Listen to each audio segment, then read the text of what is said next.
Welcome to Carco and Carne. I'm James Van Osdol, and for this very special episode, I'm joined by Brent Sopel. Brent is a retired professional hockey player. As a defenseman, he played professional hockey in the NHL, KHL, and AHL. In 2010, he won the Stanley Cup with the Chicago Blackhawks. Brent Sopel is dyslexic. He's also the founder of the Brent Sopel Foundation.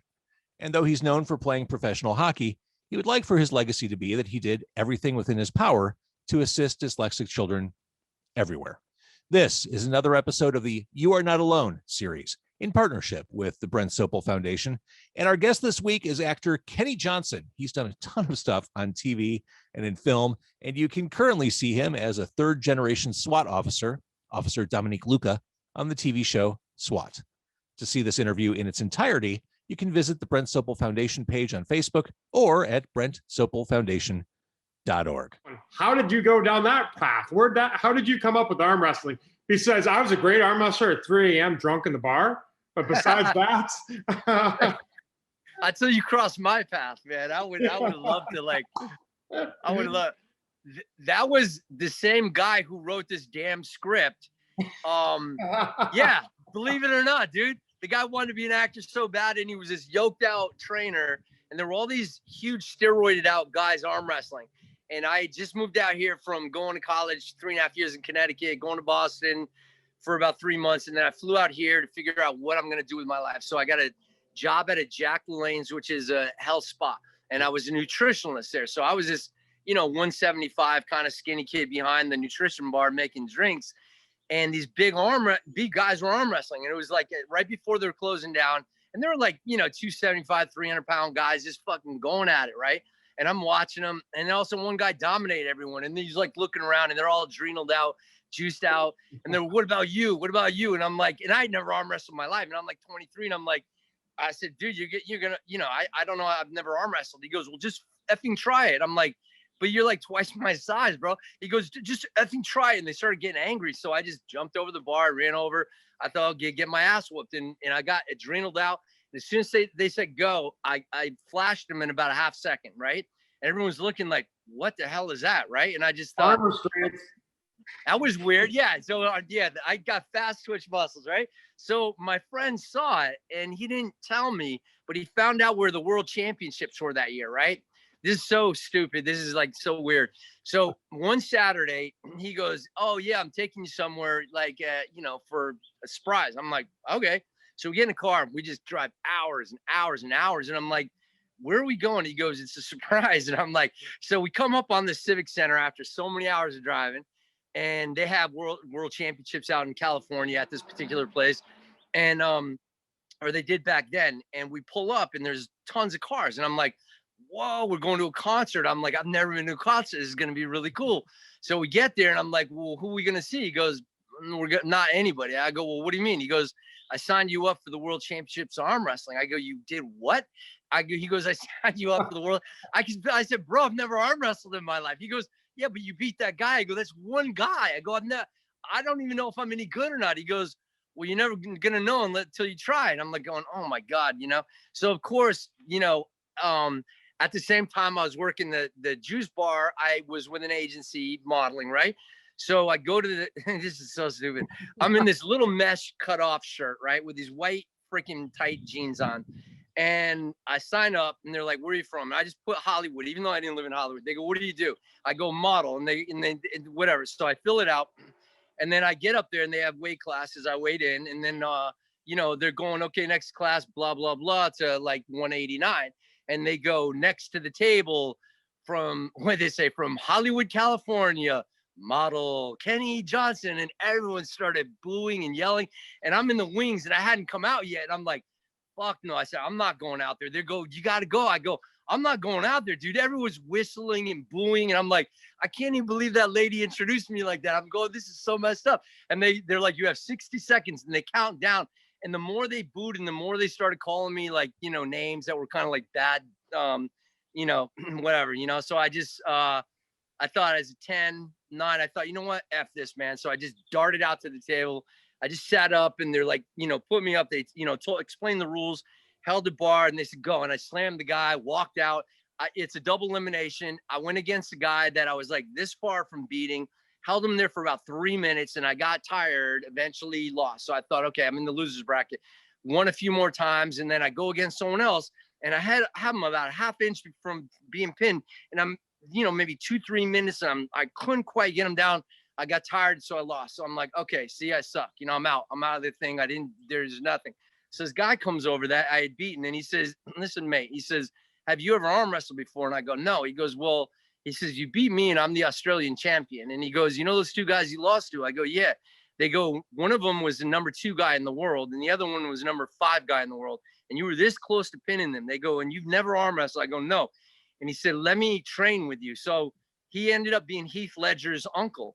So Heath Ledger's uncle trained me every year to get me ready for the championships. And it's weird. I love sports, but I didn't love arm wrestling because I think they were a bunch of, I don't know, they would scream at the refs. They were disrespectful. They would scream at each other. They would do things like almost getting fights up there. And I was used to at least sportsmanship and things that were, organized sports. So I didn't understand what was going on. And they'd be punching each other and slapping each other. And they got up there and I would flash them. And I'm thinking, screw you, dude. They're screaming at the refs how I cheated. And, I thought this sport is so weird. So I would do it every year, but it was something that I can't say it was the love of my life, but I did it because I happened to be okay at it, and then I ended up winning the world championships one year, right-handed and left-handed. The year that I almost didn't go because I thought, what am I trying to prove? Like, what am I doing with my life? I'm not even an arm wrestler. I'm an actor, and I'm sitting there arm wrestling still. And then that year I won it all. And I think when I did, unfortunately for me, I felt nothing. I was like, number one, I'm up on the podium, and I felt completely empty. And I felt bad because people train all year long, like 8 hours a day to become really good. And you get up there and annihilate them without trying. It just felt not right. I thought it's cool to do as a hobby, or if somebody challenges you for money because they're like saying a bunch of shit about you. I'm good with that. But that was it. That's my whole arm wrestling deal, dude. I like how you came out like a pro wrestling heel, like drawing heat from the crowd, just because you're a model. Oh, dude, they were whistling, calling me the weirdest names, and when I'd see pictures of what I was wearing, I'm like, okay, I get it. But they were vicious because they had a bodybuilding competition and arm wrestling in the same day, so you had that whole crowd, and apparently that intro rubbed everybody the wrong way. Plus, no one knew who I was. I'm showing up for the world championships, and I'm this turquoise mesh, tank top that was so tight. And I'm like, so basically what's in style right now is what you were wearing back then. Hell yeah, dude. It's like hip and cool right now. Like no one would say anything, and now it's accepted, where back then it seemed like people were a little more harsh about everything, What did you how did you train? What was the training? I don't know. How do you train for arm wrestling besides do some curls and do some kickbacks, or what? No, it's arm wrestling against people who are as good as you or better in different weight classes gets you to be stronger in a certain kind of way. And learn techniques. Like for me, for some reason they say go, I'm literally this far from pinning a guy by the time they even get the O out, because like my hit is that fast for whatever reason. It just happens to be. You got fast twitch fiber for being an athlete. And then you just have ligaments or tendon strength. Like, I threw about 90, 91 in baseball in college, which is not bad, but it's not great. But I have these weird ligaments. So like in football, I can't lift anything. But in college, I could tackle anybody from anywhere. And I could go anywhere and take anybody down. Like no problem. Yet if you put me in a gym, I cannot lift shit. I'm like, what is wrong? Like I'm weak, So lifting weights for me doesn't do anything. I mean, I'll do tons of like pull-ups and push-ups, but it's mostly practicing arm wrestling with guys, because then when you get into a match that I've gone into a match against a guy, he was like number 2 in the world, and we went 8 minutes and I couldn't even feel my arm, and they had to break us before the, finals. There were 3 of us and we couldn't win. And they brought us back after they did the quarterfinals with everyone else. And then we went back at it, and literally this guy and I were locked. And if you were to, I pulled my arm down to let him win, because I thought, I can't even feel my arm. I go, because if we're going to go against the world champion, and I knew that guy and I knew how strong he was, I didn't have a chance, so I didn't care if I got second or third. I said, you go ahead, you know. He's gonna kill either one of us at this point, you know. I want to jump a little bit into your film career and TV career. The Shield was one of the best TV shows ever made. Discuss. Thanks, man. No, it hands down. Sean Ryan wrote a brilliant script, and he did it when he was working on Nash Bridges, and he was under Carlton Cuse, who Carlton, you know, created Bates Motel with Carrie Aaron. He did Lost. He had done Nash Bridges and gave Sean a shot at that show. And when Sean was like just driving around San Francisco, he kind of did his own take around the time when they had the Rampart, you know, scandal going on. So he just did a show and then pitched it to FX, and they wanted to make it. And that was something also, which is weird, is I had I don't know, man. I mean, I had a thing like 6 months prior to that Deborah Quilla was going to cast me in something. And she had only done movies up until then as a casting director. She did like The Green Mile and Shawshank Redemption and films like that. And then all of a sudden I get a call saying, oh yeah, well, anyways, yeah, she ended up casting me in that. And that was like one of the hottest scripts in Hollywood. And so they made the pilot. They didn't think they were going to pick it up because it was a little risky and it was just edgy. And I think what happened is we tested super high, and they had this guy from 90210 that starred in this lawyer thing that tested super high. And they had one tested 95, one tested 95. They had to make a choice. And I think Sean thought there's no way they're going to use him because ours just felt a little too risky and edgy. And they ended up going with it because they thought, you know, this is our first original script on TV, and we might as well go with something. We're either going to fly or sink. And I think it was Rupert Murdoch told them, this is your choice. And they told this guy, Peter LaGuardia and Kevin Riley, who ran the network at that time, that if this doesn't go or it doesn't hit, you guys, you're pretty much done. And so they went with it anyways. In that first year, you know, we won Golden Globes, you know, Michael won an Emmy and SAG award, and he won a Golden Globe himself. But the show kind of changed the way people looked at television. And it was, you know, we were being sued by the FAA every week, and we were all on the front cover of the FAA about, you know, language content, about, you know, just content in general. And then, you know, we had a lot of advertisers from the Bible Belt drop out, but they stuck with their guns. Like they thought we're going to be true and authentic to what we want to put out there. And I remember Sean sticking up for what he wrote, because he goes, I'm not trying to do things for shock treatment. He goes, I'm just trying to be a storyteller and entertain. And he goes, I'm doing nothing to shock anybody. I just want to literally go down a road without monitoring what we're doing, you know, to a degree. And so he did, and they backed him. Like they didn't give him any notes. They left him alone. And, you know, now that network FX, you know, is run by John Landgraf, and they've stayed true all these years later, like what, 19 years later, 20 years later, they're still doing these authentic shows that they let the showrunners do what they do and then get out of their way and basically let the show run itself and let the writers and the creators, you know, pretty much say what they want to say. So that really says a lot. And yeah, it was like a docudrama, you know, the way they shot it, and the DP came up with a way of never being on the guy who was talking and always being like a fly on the wall, catching parts of conversations. And that way, as an audience member, you just felt like you were in on a secret and being let in on every scene. And, you know, Sean didn't want it lit well. He wanted everyone not to be good looking, kind of just look raw and authentic. And then they would just, you know, edit it in ways that was like catching parts of a secret conversation. And it's the way it kind of played. And we didn't rehearse. We kind of marked it and then just went. Didn't know who was shooting who, when. We just went and did our stuff and trusted each other. And the show clicked. I mean, it was. What a time for television. Between The Shield, Sopranos, The Wire. I mean, that was the revolution right there. I mean, all the shows we like and enjoy today owe a debt of thanks, I think, to shows like The Shield back at the turn of the century.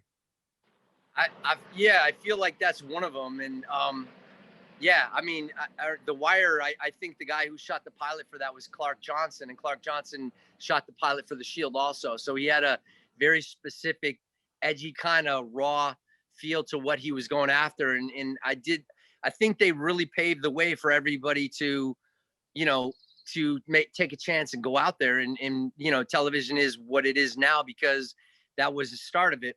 But because there was no social media, not a lot of people know that. They just think like, what is the Shield? Like, who are they? And what did they didn't have? Everyone thinks it was Breaking Bad. Like they think that they broke the barrier of everything. But that's right, because social media started popping up right around when that was like, you know, starting to win awards and everything. So, but I think it did pave the way for a lot of what we see now. I mean, when I say FX is great, but I'm like Netflix and all these originals that people are putting a trademark on are so like twisted and dark, and these like takes on worlds and realities, and the, you know, real things or the, you know, supernatural. It's so intriguing to me. I mean, where they allow television to go now, you know? Oh yeah.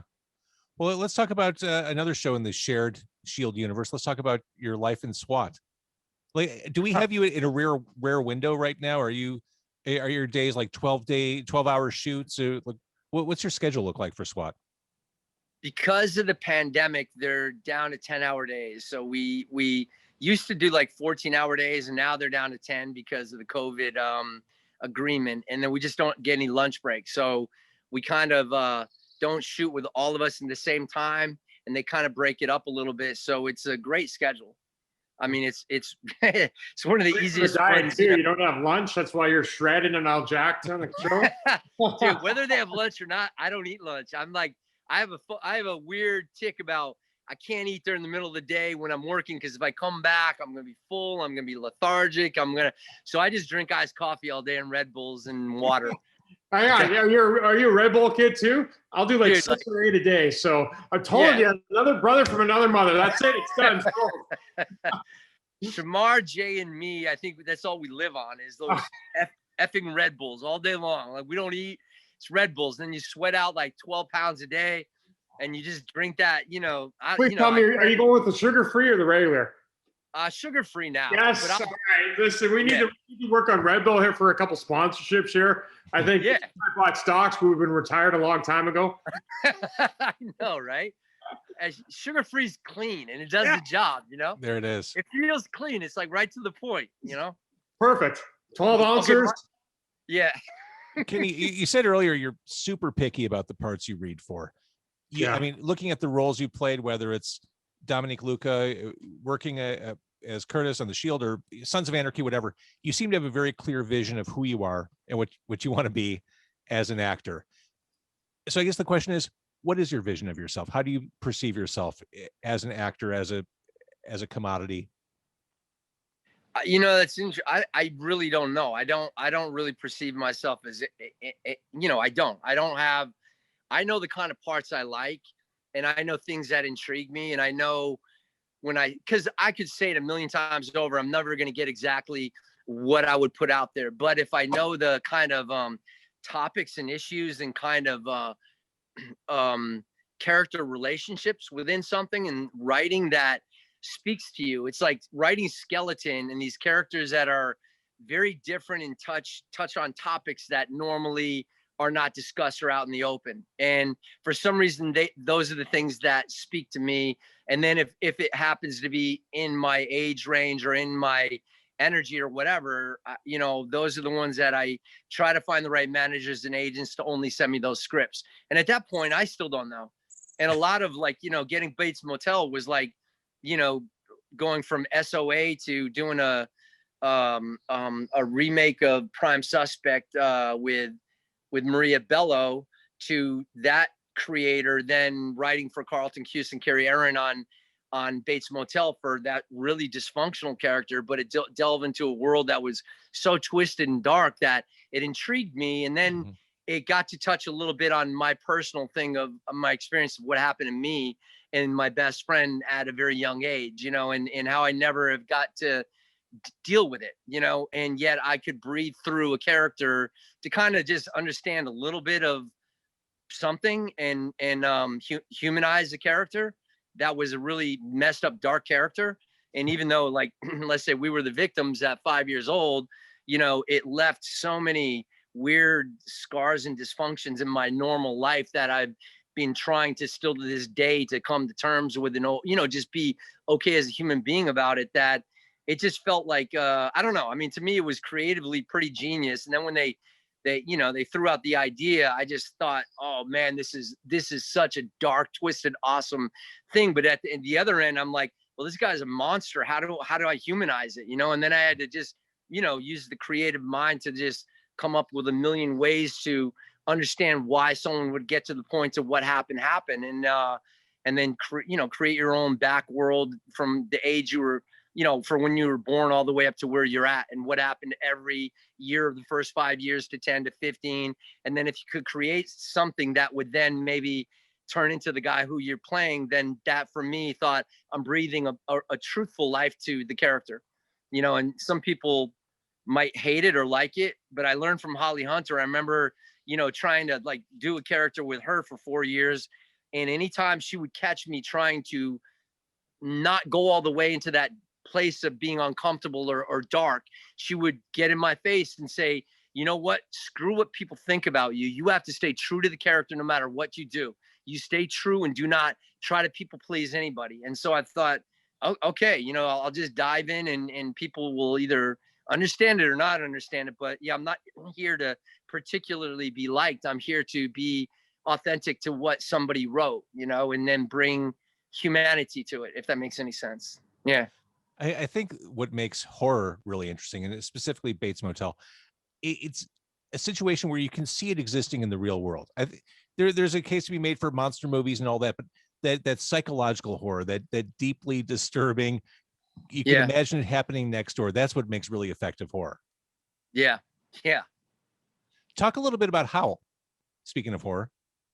Oh, it was a twisted take on Little Red Riding Hood, and but an adult version, and a girl who's suicidal, and she's got this she's in an institution, and she has flashbacks to when she grew up and what happened to her. And so you end up at the end of the movie not knowing whether this is reality or not reality, and what everything she experienced was real or not real. So it's kind of a twisted psychological thriller that brings you on that journey. And my daughter got to play the young Little Red in it, and then the girl Michelle Martin, who wrote and directed it, played the older version. And they asked me to play. They offered me 2 roles, and one was to play her brother, which was, I was shooting at the time, so I couldn't do that. But there was a smaller role of Levi, and Levi is the alpha wolf who is the dad of this girl, Little Red Riding Hood. And he transforms from, the alpha wolf that's been protecting and watching her whole life. And she doesn't know that she came from a wolf dad that morphs into human and wolf, and then a regular major religious Christian mother who then condemned the girl when she realized that the dad was who he was. So it's kind of weird and twisted, but it intrigues me. I mean, I can breathe in that world. With your daughter? Yeah, this is the 3rd movie I've done with her. So awesome. I've done 3 movies, and then she reoccurs on S.W.A.T as the girl who's dyslexic, and so the writers took my story and applied to her, and my character Luca understands it because he had, they wrote it that I found out when I was 14, but had all the same issues. And so the creator, Sean Ryan, knew that about me for like 20 years. And he just thought, you know what, I'm going to dive into this thing with a single mom, little girl, and have Luca kind of discover it and try to help her. And that way we could address the whole dyslexia thing. And the weird thing about it is, here we're on this adrenal cop show. And when they tested that season, which we got, it tested really high in a lot of places, but that was one of 2 storylines in that entire season that tested the highest, was the working with the kids that had disabilities. And I thought, how beautiful. I mean, Sean came to me, said, this was one of the highest tested things like this season. And I was like, wow. I go, what a simple thing like that touches a lot more people than and that's a pretty beautiful thing, In our world, it's obviously 1 in 5, but the rest of the world don't know how to handle us. So as cops, when you're walking onto a scene and you don't fully understand what's going through their head, and you right. and I can feel that, we can feel what other people are going through. We can feel other pain, so you solved half the problem before you walked in there. As right. In real life, most cops can't do that because they're not like you and I on the dyslexic end. Yep. That's funny you said that, because, you know, from when I was a little kid, part of my OCD was like, I could feel other people's energies and feelings, and they would haunt me, where they would kind of get into me, and I would literally morph into those people. And I thought I would see their hands and their face. It sounds so strange, but I mean, it was like I was always trying to protect myself from other people's energies, because they would just shoot inside of me, and I felt like I knew everything about them, and I didn't want to feel that, because it was so overwhelming, and it felt violating in a way. Yep. So it's funny, as I got older, I can put something up to feel okay around people, but like you say, you also have that sixth sense of yeah. It's so weird you said that. 100%. And then you know, my buddy, I brought his kid a signed pennant from the Blackhawks, and I'm like, hey, give it to him. He's like, how did you know he's struggling? I'm like, you don't have to tell me. I can feel it. Right. And, you know, sure enough, he's like, you and I dyslexic, and, you know, other things going on. But my buddy looked at me like I had 10 heads. How the hell did you know that? You know, and that's just, that's what we feel, you know, and we get, you know, people look at me with the old twisted head, like, you're weird, man. Yeah, I am weird, but you know what? I'm here to help people. I love it. That's a perfect way of putting it. Yeah, I mean, putting it is like, yeah, me and my friend Ryan Hurst, and Ryan has a lot of I have premonitions when I'm awake, and they come true to a T. People, places, things since I was 4 years old. He has them when he sleeps, and they come this to a T. They come true. So we talk in a way that people look at us like we're weird, and they think we're weird. But he and I totally breathe the same air, and we float in these ethers and understand something where everyone's like, you guys are effing weird, man. And I'm like, it's just like, you know, I'm like, oh man, it's just like, we're just, you know, it is what it is. And, you know, but that's funny you said that. And that's why all your shows that you've done speak to me. Dexter, Law and Order, Chicago Fire, SWAT, that's, you know, you're talking to me in a version of yourself right there by your characters.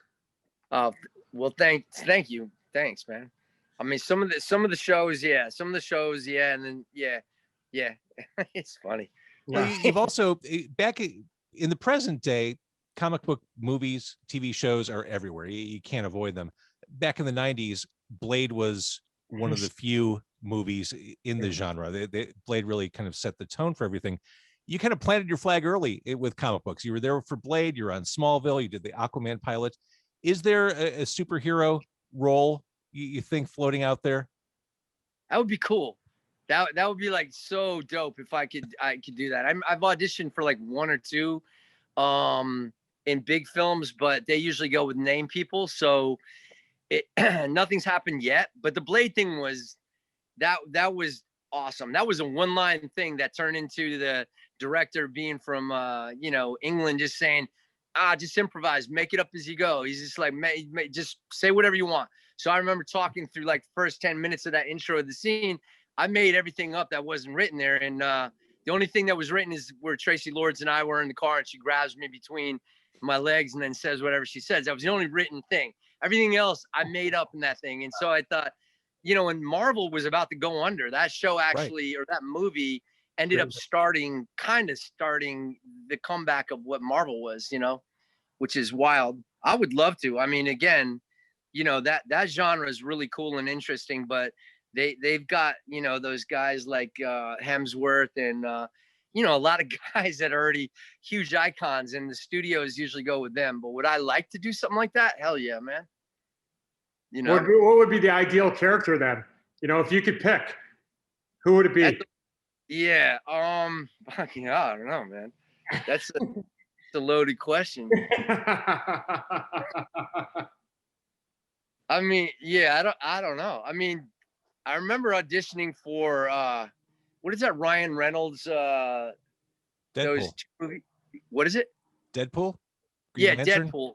So for Brolin's role, I mean, I was up for that, but they went with Brolin, and I thought that would be an interesting character to play. You know, I would. Yeah, I liked him, and then I was gonna go into, you know, I mean, it's a different world, but season 4, Glenn Mazzara was running. What was it? Walking Dead. Frank Darabont had just gotten fired, and so Mazzara took over. In season 4, I was going to come on as one of their new characters that were in the comic books, and I was really pumped for that. And then they got rid of him literally before they came back and thought, well, we don't need anybody show running now. It's doing like 17 million viewers a week, so we can self-run it ourselves. And it kind of floored him. And so when he exited, my character exited, and that was going to be my jump into that world, but it didn't quite happen. So here I am. I know your time is valuable. We're these 10-hour days, drinking nice coffee and Red Bull, and obviously, appreciate it. I got one last question. Would you have any interest in being a part of my foundation, in U.S., in Canada, around the world, to continue to inspire dyslexics, to advocate for them and be there to support them? Would you have any interest to furthering that conversation? 100%, dude. Beautiful. 100%.